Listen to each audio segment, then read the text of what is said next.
एक तरफ थी आवाम, जवान, बुजुर्ग, औरत, बच्चे, जो सिर्फ एक बात कह रहे थे, हम आज़ादी चाहते हैं। और दूसरी तरफ था बशर अल असद, जिसके पास फौज, टैंक और रशिया जैसी ताकत थी। लेकिन ये कहानी यही खत्म नहीं होती। बीच में घुस गया एक तीसरा खौफ, आईसिस, जिसने पूरे रीजन को आग और खून में डुबो दिया। सवाल ये है दोस्तों, एक मुल्क जो कभी मशरिक का दिल कहलाता था, वो आज 2025 में कैसा है? चलिए शुरू करते हैं सीरिया के इनकलाब की वो कहानी जो अरब स्प्रिंग का सबसे अंधेरा चैप्टर बनी।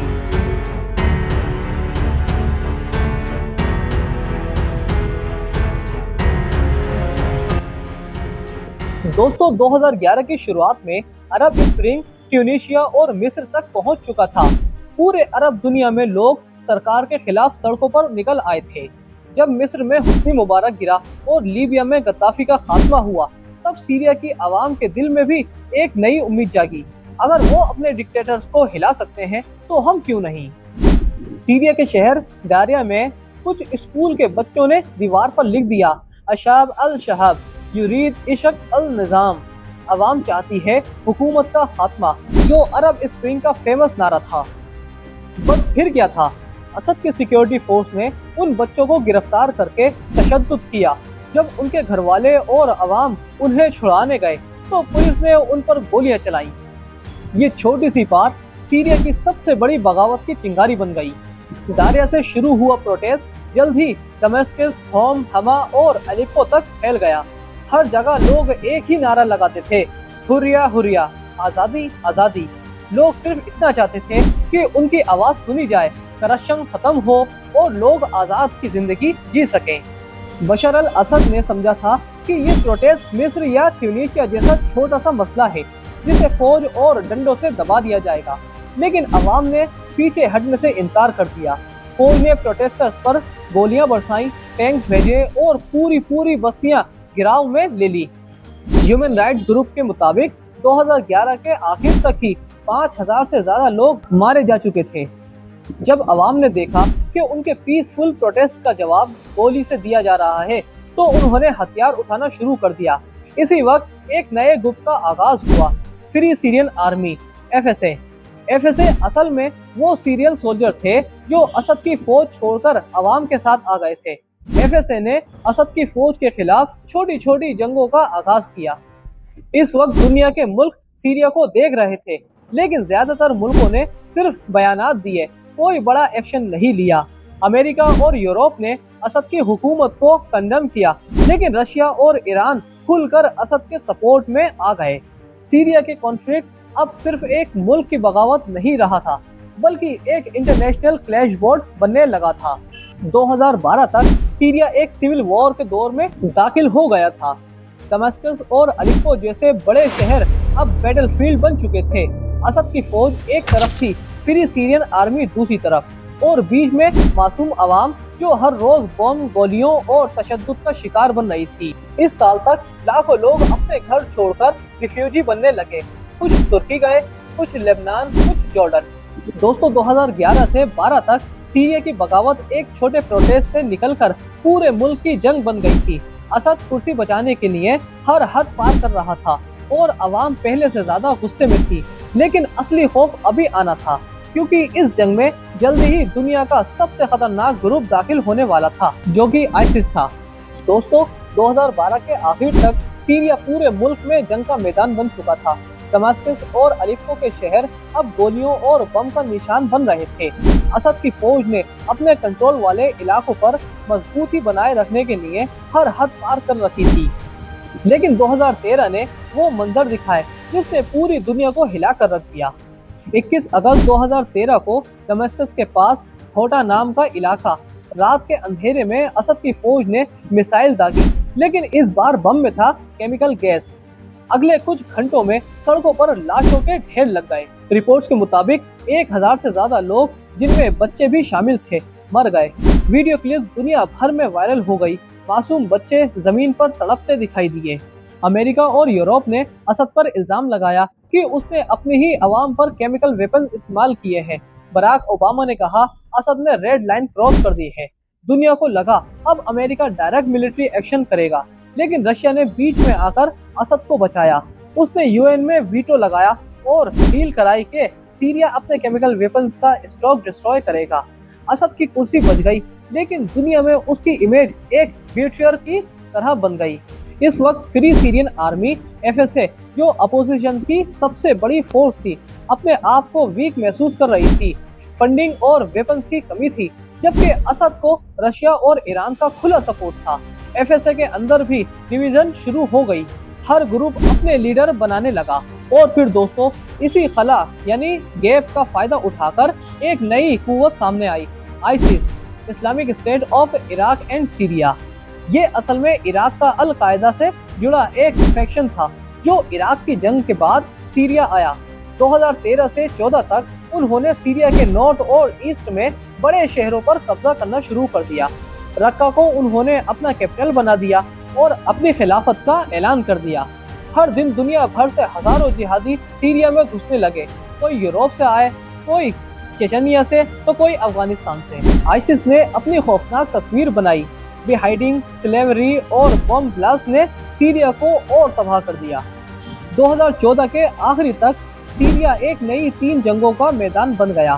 पहली, असद की फौज वर्सेस अपोजिशन यानी एफएसए, दूसरी आईसिस वर्सेस अपोजिशन, और तीसरी कभी कभी आईसिस वर्सेस असद की फौज। यही सीरिया अब एक पजल बन गया था, जहां हर तरफ खून ही खून था। जब आईसिस ने अपना खौफ फैलाया और हत्ता के इराक के बड़े शहर मोसूल पर कब्जा कर लिया, तो अमेरिका ने चुप रहना छोड़ दिया। 2014 के आखिर में अमेरिका ने इंटरनेशनल कॉलिशन बनाई, जिसमें यूरोप के मुल्क और अरब मुल्क भी शामिल हुए। इन्होंने आईसिस पर एयर स्ट्राइक शुरू कर दी। सीरिया अब सिर्फ एक मुल्क सिविल वॉर नहीं रहा था, ये अब एक ग्लोबल वॉर जोन बन चुका था। दोस्तों, 2013-14 ने सीरिया की जंग को एक नई मंजिल दी। असद केमिकल वेपन्स के बावजूद कुर्सी पर बना रहा, एफएसए कमजोर होता गया और आईसिस ने पूरे रीजन को खौफ में डाल दिया। लेकिन असली खेल अभी शुरू हुआ था, क्योंकि 2015 में सीरिया की जंग में एक नई ताकत दाखिल होने वाली थी, रशिया। और इसके बाद पूरा नक्शा बदल गया। दोस्तों, 2015 आते आते सीरिया एक 3 तरफ की जंग में तब्दील हो चुका था। एक तरफ था बशर अल असद, जिसका कंट्रोल सिर्फ कुछ बड़े शहरों तक सीमित हो गया था। दूसरी तरफ था opposition group, free Syrian army और छोटे छोटे इस्लामिस्ट फ्रैक्शंस। और तीसरी तरफ था आईसिस, जिसका खौफ सीरिया से लेकर इराक तक फैल गया था। असद की हुकूमत लगभग गिरने की कगार पर थी, दमिश्क पर भी खतरा मंडरा रहा था। जब असद कमजोर होने लगा, तब उसका सबसे बड़ा दोस्त रशिया खेल में उतर आया। सितंबर 2015 में व्लादिमीर पुतिन ने सीरिया में डायरेक्ट मिलिट्री इंटरवेंशन अनाउंस किया। रशिया ने अपने फाइटर जेट्स, मिसाइल्स और स्पेशल फोर्सेस भेज दिए। इसके बाद असद की फौज ने दोबारा सांस ली। रशिया ने अपने एयर स्ट्राइक में ज्यादातर अपोजिशन फोर्स को टारगेट किया।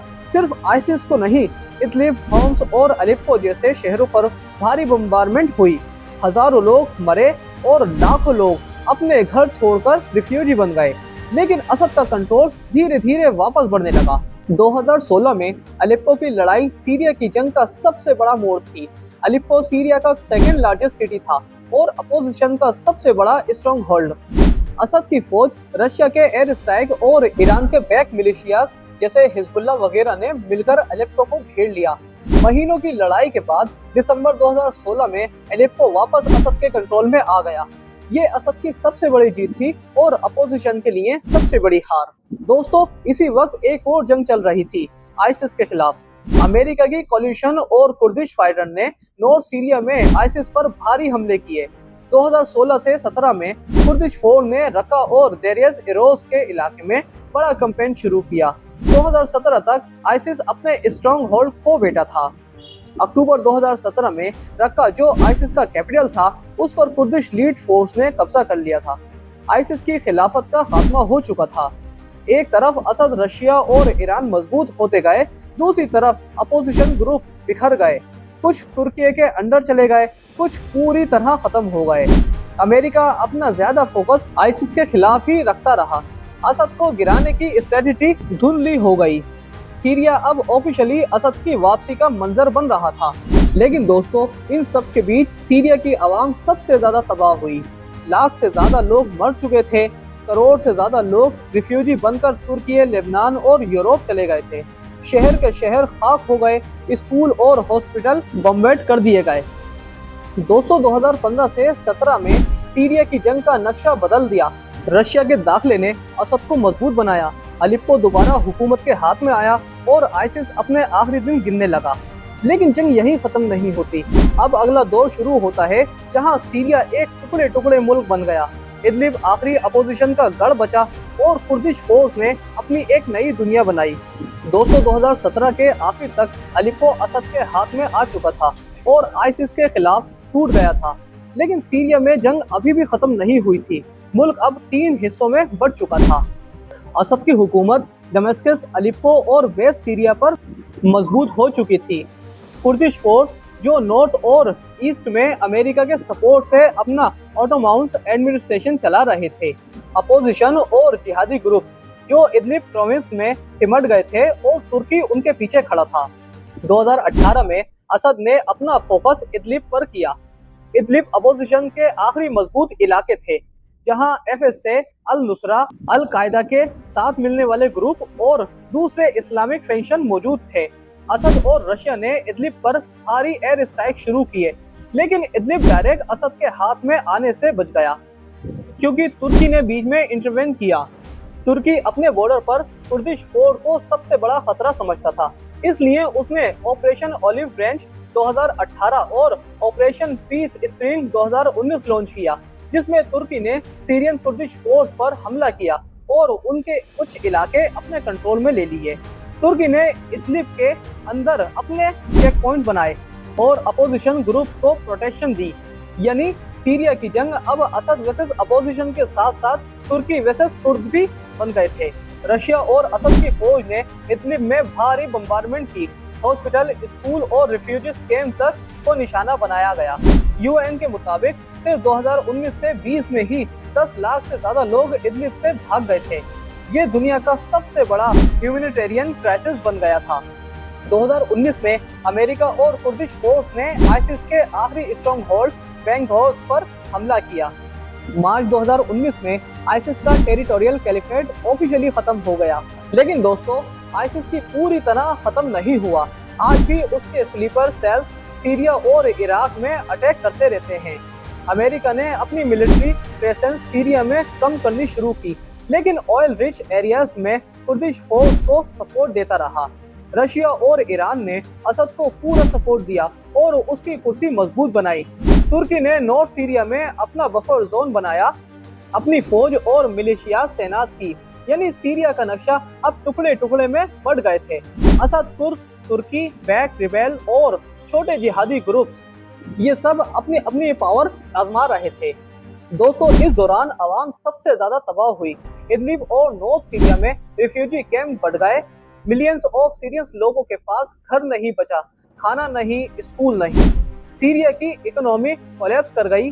सरकारी नोट की वैल्यू 0 के बराबर हो गई। लोग अपने मुल्क से भागकर तुर्की, लेबनान, जॉर्डन और यूरोप के दरवाजों पर दस्तक देने लगे। दोस्तों 2018 से 2021 का दौर सीरिया के लिए एक और तारीख साबित हुआ। असद ने अपना कंट्रोल मजबूत किया, तुर्की ने नॉर्थ में अपना दाखिला कर लिया, कुर्द ने अपने एक नया सिस्टम बनाया और अवाम रिफ्यूजीज कैंप में जिंदगी गुजारने पर मजबूर हो गई। लेकिन ये जंग यही नहीं रुकी। अब अगला दौर आता है 2022 से 2025, जहां सीरिया एक फ्रैक्चर्ड स्टेट बन गया और दुनिया के सामने खड़ा हो गया। दोस्तों 2021 के बाद सीरिया में जंग धीरे धीरे ठंडी पड़ गई थी। असद ने मुल्क के ज्यादातर शहर पर अपने कंट्रोल में ले लिया था, लेकिन सीरिया अब भी एक टुकड़े टुकड़े मुल्क बना हुआ था। 2022 से 2025 तक सीरिया का नक्शा आपको 3 हिस्सों में नजर आता है। पहला, असद की हुकूमत, दमिश्क, अलेप्पो, होम्स और वेस्ट सीरिया पर उसका मजबूत कंट्रोल है। दूसरा, कुर्दिश फोर्स, नॉर्थ और ईस्ट सीरिया में autonomous administration of north and east Syria चल रहा है, जिसे अमेरिका का लिमिटेड सपोर्ट है। तीसरा, इदलिब और नॉर्थ वेस्ट अब भी तुर्की के इन्फ्लुएंस में है, जहां अपोजिशन ग्रुप्स और कुछ एक्सट्रीमिस्ट फैक्शंस अब तक मौजूद हैं। सीरिया की इकोनॉमी तबाह हो चुकी है।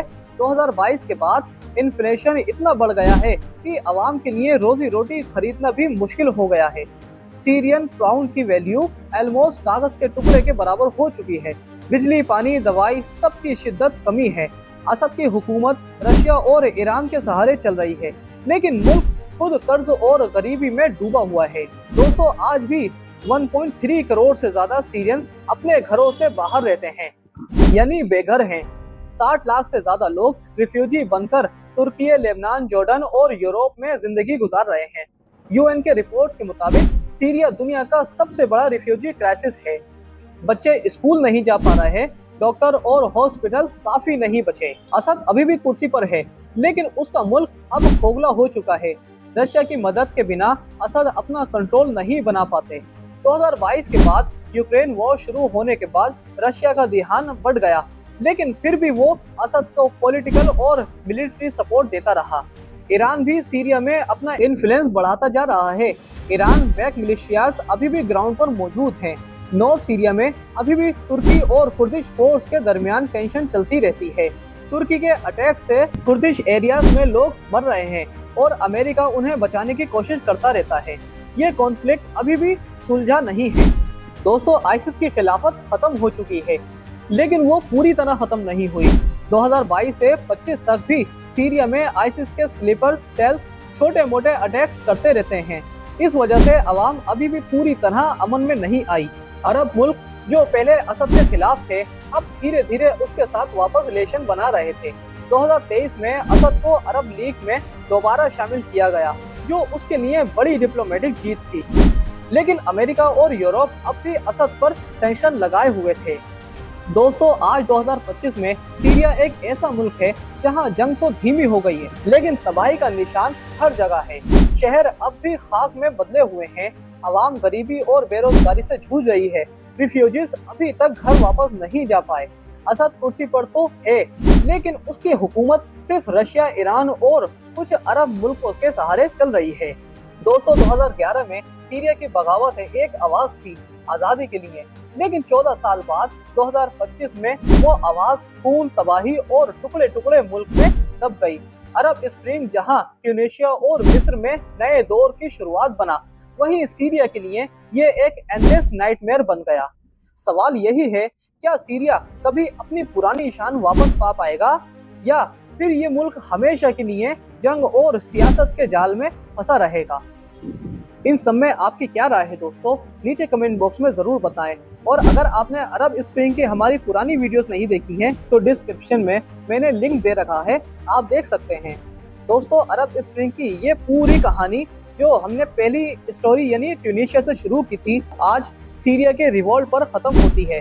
दोस्तों, अगर इनके अलावा भी आप कुछ और देखना चाहते हैं, जो आपको लगता है कि हमें उस पर वीडियो बनानी चाहिए, तो नीचे कमेंट बॉक्स में जरूर बताइए।